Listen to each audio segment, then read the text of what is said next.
शहीद भगत सिंह नगर के लोग नर्क में जीने को मजबूर हैं। कूड़े के ढेर से फैल रही है बीमारियां। नगर निगम लुधियाना और नगर सुधार ट्रस्ट लुधियाना की नालायकी का खमियाजा टैक्स अदा करने वाली आम जनता भुगत रही है और अपने घरों पर लाखों रुपये खर्च कर नारकीय जीवन जी रही है।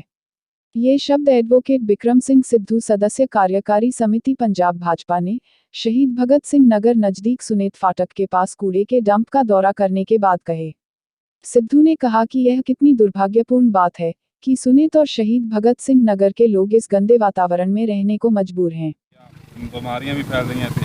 शहीद भगत सिंह नगर के निवासी, सनेत पिंड के निवासी और इस गंद जिहड़ा डंप हैगा ਇਹਦੇ ਆਸੇ-ਪਾਸੇ ਦੇ ਕਾਫੀ ਮਿਕਦਾਰ ਦੇ ਵਿੱਚ ਨਿਵਾਸੀਆਂ ਦੀਆਂ ਪਿਛਲੇ ਕਈ ਸਾਲਾਂ ਤੋਂ ਸਾਡੇ ਕੋਲ ਕਈ ਵਾਰ ਸ਼ਿਕਾਇਤਾਂ ਆਈਆਂ ਕਿ ਇਹ ਜਿਹੜਾ ਡੰਪ ਆ ਇਹਦੇ ਨਾਲ ਗੰਦਗੀ ਵੀ ਫੈਲ ਰਹੀ ਆ, ਬਦਬੂ ਬਹੁਤ ਆਉਂਦੀ ਆ, ਜਿਹੜੇ ਇੱਥੋਂ ਇਲਾਕੇ ਦੇ ਨਿਵਾਸੀ ਆ ਉਹਨਾਂ ਦਾ ਰਹਿਣਾ ਬਹੁਤ ਮੁਸ਼ਕਲ ਹੋਇਆ ਹੈ।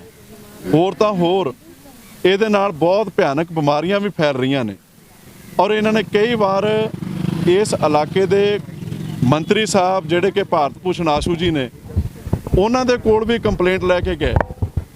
ਹੋਰ ਤਾਂ ਹੋਰ ਜਦੋਂ ਆਸ਼ੂ ਜੀ ਇਲੈਕਸ਼ਨ ਲੜੇ 2017 ਵਿੱਚ ਤੇ ਇਲਾਕਾ ਨਿਵਾਸੀਆਂ ਦੀ ਮੇਨ ਮੰਗ ਜਿਹੜੀ ਸੀ ਇਹੋ ਸੀ ਕਿ ਇਸ ਡੰਪ ਨੂੰ ਇੱਥੋਂ ਚੁੱਕ ਕੇ ਸ਼ਹਿਰ ਤੋਂ ਕਿਤੇ ਦੂਰ ਭੇਜਿਆ ਜਾਵੇ। ਇਸੇ ਹੀ ਮੁੱਦੇ ਦੇ ਆਧਾਰ ਤੇ ਆਸ਼ੂ ਜੀ ਨੇ ਵਰਗਲਾ ਫਸਲਾ ਕੇ ਇਲਾਕੇ ਦੇ ਨਿਵਾਸੀਆਂ ਕੋਲੋਂ ਵੋਟਾਂ ਲਈਆਂ।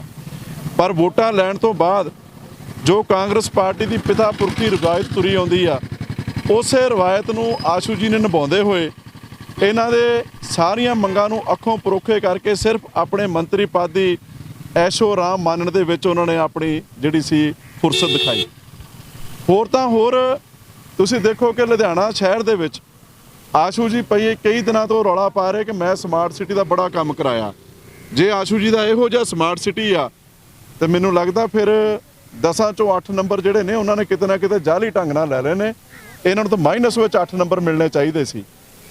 ਅਸੀਂ ਅੱਜ ਇਸ ਇਲਾਕੇ ਦੇ ਨਿਵਾਸੀਆਂ ਦੀ ਸ਼ਿਕਾਇਤ ਦੇ ਉੱਪਰ, ਮੰਗ ਦੇ ਉੱਪਰ ਅਸੀਂ ਇੱਥੇ ਆ ਕੇ ਸਾਰੇ ਹੀ ਏਰੀਏ ਦਾ ਨਿਰੀਖਣ ਕੀਤਾ, ਦੌਰਾ ਕੀਤਾ।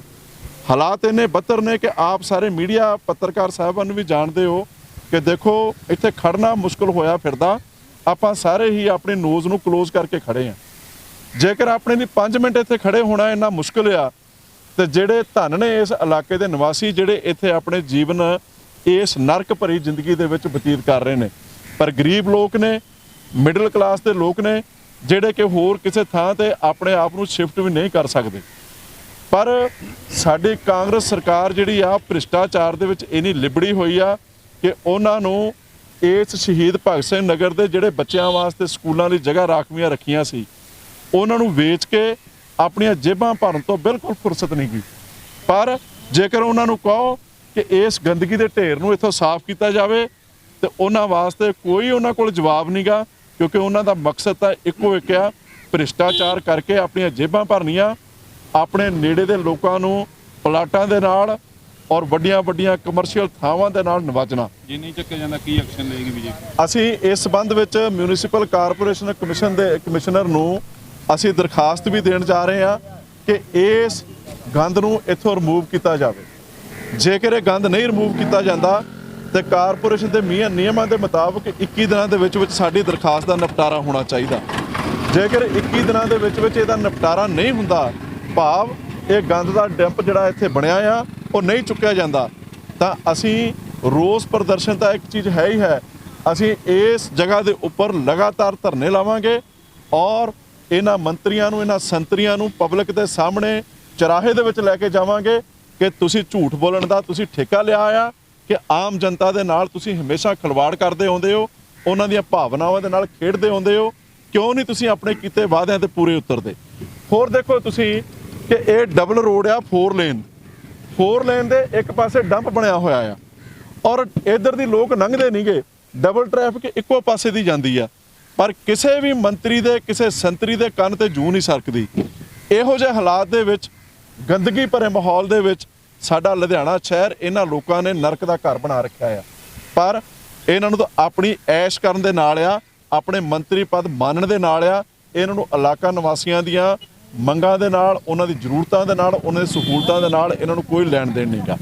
ਇਹੋ ਜਿਹੀ ਭ੍ਰਿਸ਼ਟ ਸਰਕਾਰ ਤੋਂ ਸਾਡੇ ਪੰਜਾਬ ਦੇ ਨਿਵਾਸੀਆਂ ਨੂੰ ਨਿਜਾਤ ਲੈਣੀ ਚਾਹੀਦੀ ਆ ਤਾਂ ਕਿ ਪੰਜਾਬ ਦੇ ਵਿੱਚ ਇੱਕ ਵਧੀਆ ਮਾਹੌਲ ਬਣੇ।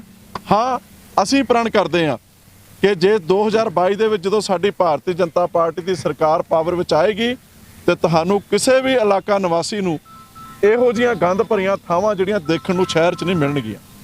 ਔਰ ਸਾਡੇ ਹੱਥ ਦੇ ਵਿੱਚ ਹੁੰਦਾ ਤਾਂ ਅਸੀਂ ਇਸ ਡੰਪ ਨੂੰ 24 ਘੰਟੇ ਦੇ ਵਿੱਚ ਅਰਬਾਂ ਖਰਬਾਂ ਦੀ ਜਿਹੜੀ ਜਾਇਦਾਦ ਟਰਸਟ ਵਾਲਿਆਂ ਨੇ ਵੇਚੀ ਆ ਉਹ 'ਚ ਥੋੜੀ ਜਿਹੀ ਰਾਸ਼ੀ ਲਾ ਕੇ ਬਾਹਰ ਜਗ੍ਹਾ ਲੈਂਦੇ, ਉੱਥੇ ਇਸ ਡੰਪ ਨੂੰ ਸ਼ਿਫਟ ਕਰਦੇ। ਇਹੀ